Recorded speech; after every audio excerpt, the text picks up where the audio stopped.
Okay guys, welcome back. This is the upper part of the two-piece.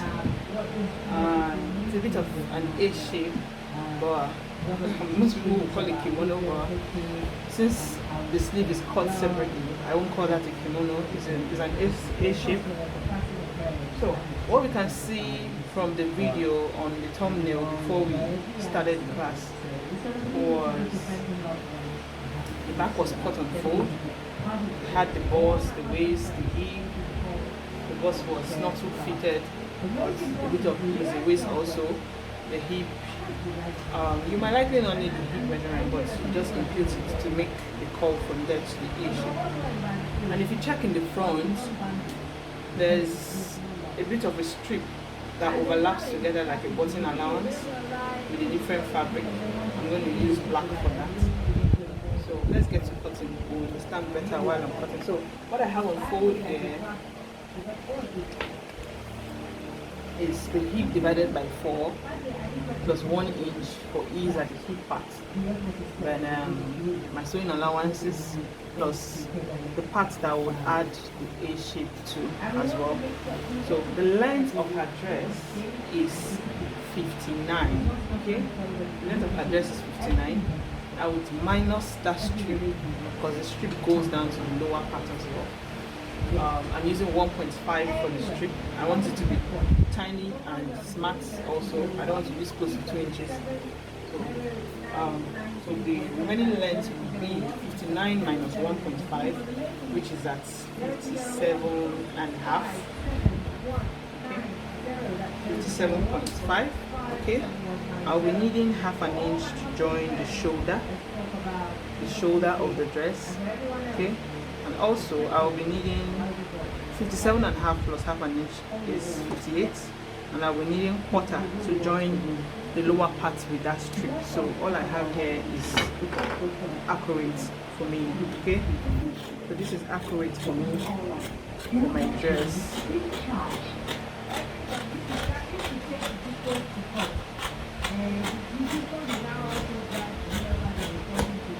Okay, so I'll move on to my measurements now. So I'll go ahead and impute her shoulder and impute her shoulder. This is my starting point. My shoulder is 8 plus my sewing allowance, which is 8 and a half. Okay, my shoulder is 8, which is 8 and a half plus my sewing allowance. Then I'll form a square with that 8 and a half. At this lower part, I'll do 9. Okay. I'll get her bust point from the top. Her bust point is 13 and a half. Okay. There will be no form of that on this. No form of that. No kind of that anymore. 13 and a half. So I will just use, since there's no that, I will just use the minimum of the difference between her front half length and back half length. Her front half length is 16, her back half length is 19. So I will just use 18 for this. Okay, 18 for the front and back half length, same length. So at this 18, I'll measure out her hip line. I'll use 7 plus 7 and a half plus half an inch, which is 7 and a half for her hip line. Then I'll add extra 1.5 to balance off the hip. Like you would always see in my tutorials, I like to balance up my hip. Okay, so there won't be any form of pointiness. Okay, so you've not still subscribed that and you're watching for free. Oh God of course will not forgive you. Okay, please like, share, subscribe to my channel if you have been helpful. I hope you can see the chocolate. I hope it's quite visible. I hope it's quite visible to us, okay? Making sure that I'm measurements are accurate. Okay, so I'll go ahead and impute all my circular measurements. My bust measurement. Our bust measurement is 45 divided by 4, which is 11.2. I'll add an ease of half an inch, which is 11.75. She's quite busty. plus my 1.5 sewing inch allowance. Okay. At the waist, my waist is 36 divided by 4, which is 9, plus my half an inch sewing allowance, which is half an inch, and which is 9.5. Sorry. Okay. Let me just confirm that my waist is 36.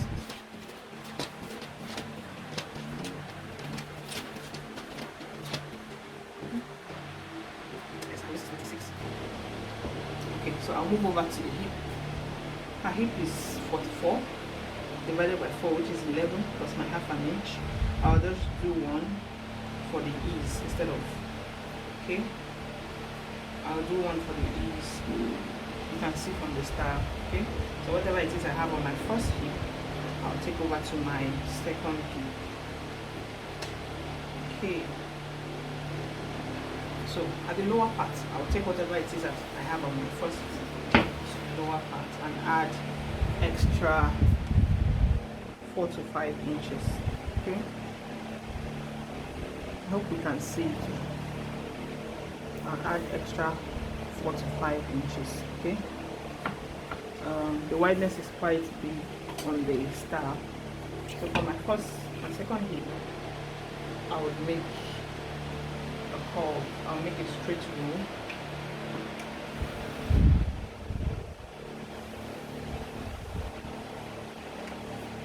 So I'll use my ruler and my curve to do the remaining.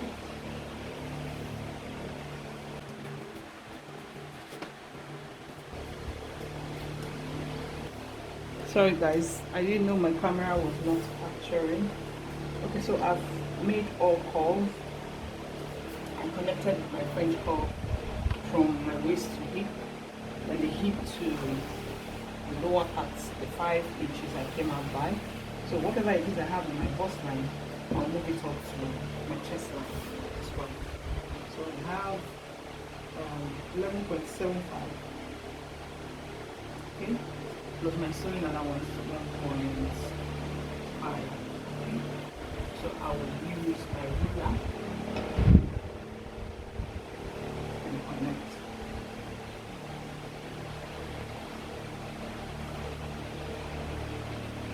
So I will get my shoulder slope. So from that style, it's a bit basic. You have the kind of neck you almost have on men's senator wear that is at the neckline, not below the neckline. So you don't want it to be too wide. So for her, I would use 3 inches width for her. Okay, 3 inches width.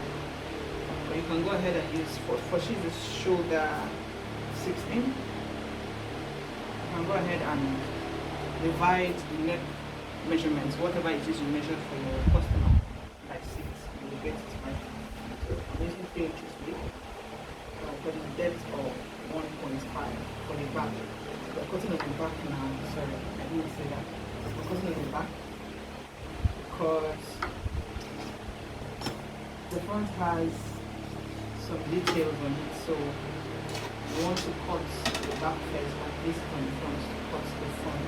Okay, so I'll make a curve with my French curve for the back now. Connect from there to my shoulder slope.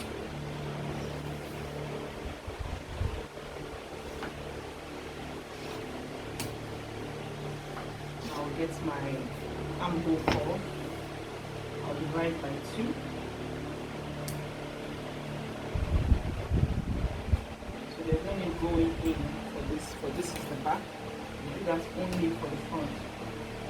I will make the curve at this point. I've gotten my back piece now, so I would use this.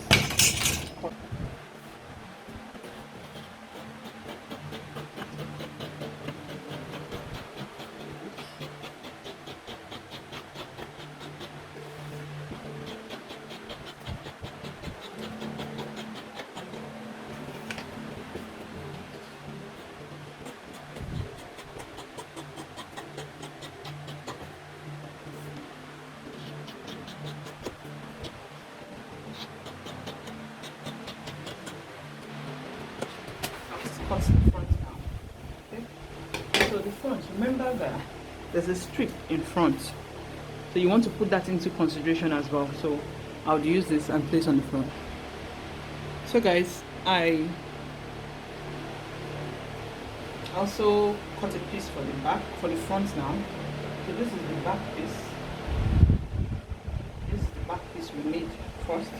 So I folded for the front, and when I folded for the front, I chopped out like 0.3, 0.4 on the midpoint.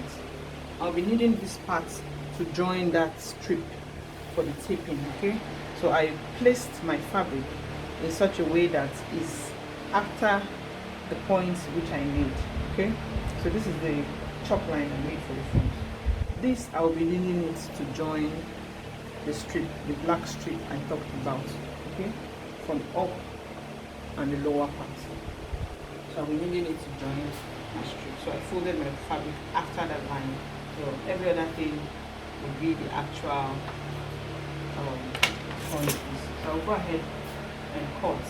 But before making that cut, for my top line, for the front, I will use 4 inches for the depth of my neck. I'll use 4 inches for the depth of my neck. Okay? 4 inches for the depth of my neck.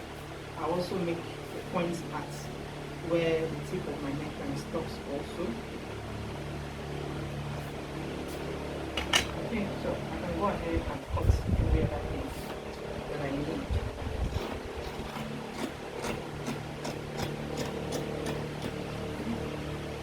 Cut my curve, armhole curve.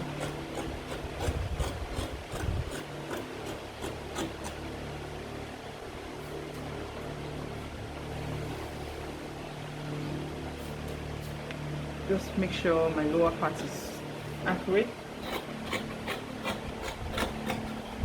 Now cut the side.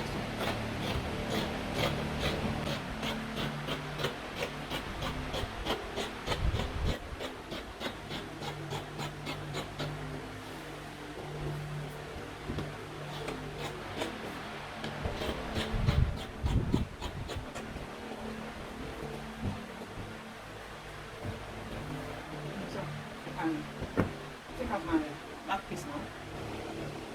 I can focus on the front.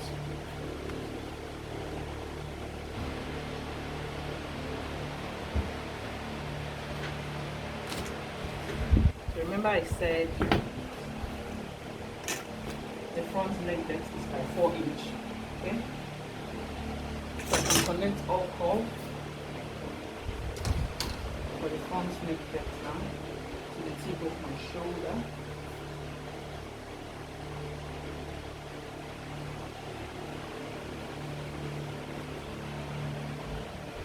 So I'll come up here a bit more. So you can fold this in while you're cutting the front neck depth to still give you the same stuff that you need. So you see how I came up and it's still aligned. So for the front armhole, you know how we do come in at the midpoint. At the midpoint, remember how we do come in at the midpoint. So you want to come in as well. To give you that front armhole curve. You can as well leave it like that. It's not that fitted, so you can't be bothered about the armhole curve. You can as well leave it like that if you want to. I like to cut to make everything fitted for me.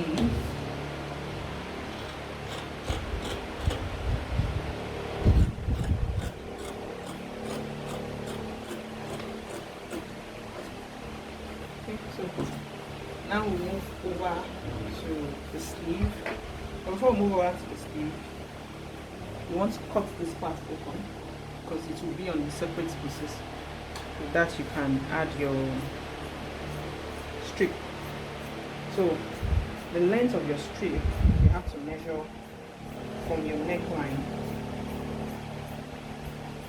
downwards. And remember it's going to overlap each other like a button allowance. So that was why I created this part. This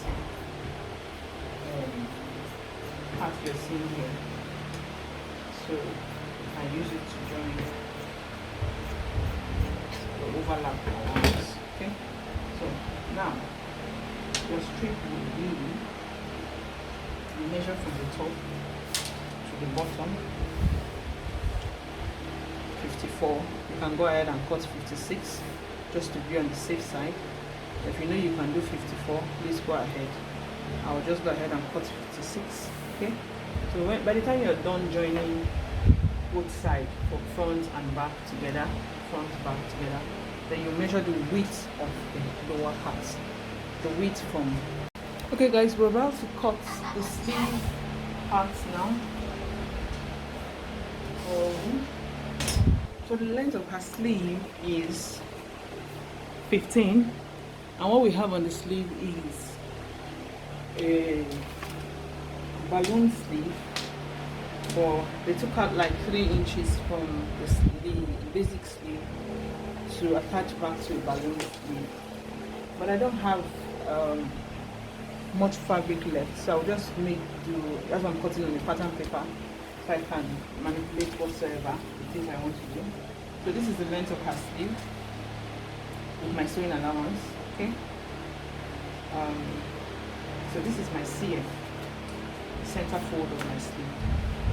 So I'll just go ahead and measure the depth of her armhole length for the sleeve. That's the bicep, okay, which is at 5, it's a large size. So what I will do now is impute the round sleeve measurements. Has this 17.5,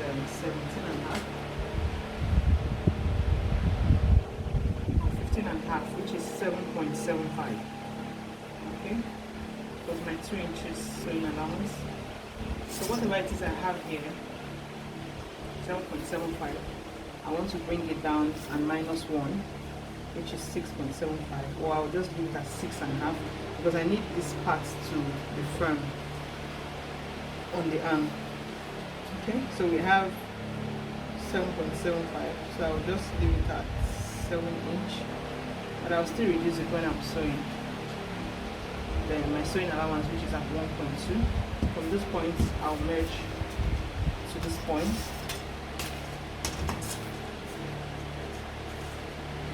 Please pardon my paper. Just something I just want to quickly use for the basic sleeve. Okay. So for the tip of my pattern paper, I'll come out half an inch. Then divide. You know the basic sleeve now. We have it already on the channel. So I'll just come out half an inch. So please, if you don't, if it seems awkward to you, please refer back to our channel. There are some videos for sleeves there. I'm just using this because I'm going to slash it open when I want to do my what's it called, sleeve, balloon sleeve. This is a different type of balloon sleeve that you achieve from slashing and spreading. So whatever it is I have here. So I have separated the two sleeves, so I kept this one aside. So I went ahead to fold my sleeve now into equal halves. Okay, so I will slash this open. I'll slash this open to this line I made. Okay, and I'll slash this part and not this part, please. I'll slash this part. Alright guys, so I went ahead to slash it like I said, and I placed it on my fabric in such a way I would have 2 sleeves. This is the 2 sleeves. Okay, so remember this is the length of the actual sleeve. After I brought out this pattern I said we're going to keep aside, so this is it. So I wanted more volume on the length of the sleeve, so that whenever she wears it, there will be a drop of sleeve beneath it. Okay, so I measured 13.5 and I took that 13.5 round like a flare. Okay, then I have to cut out. After cutting out at the head of the sleeve, I went up by 2.5 inches and I measured it to the midpoint of my sleeve. With this you will have some puff around the sleeve head. Okay, so I also cut out this part also. I made sure it's on fold. Let me open it so we can see. I make sure it's on fold, you can see. So I'll go ahead and add interfacing to this part. So whatever it is I have here, I would rush this into it at this midpoint. So with that we have the balance sleeve for this class. I will rush it into this. So I cut out 2 pieces for this. And the other pieces is there. I cut out 2 pieces for this. So one will serve as an interfacing, the other will serve as a lining to it. Okay, if this tutorial has been helpful to each and every one of us, please like, share and subscribe to my channel. Thanks very much. Bye bye guys.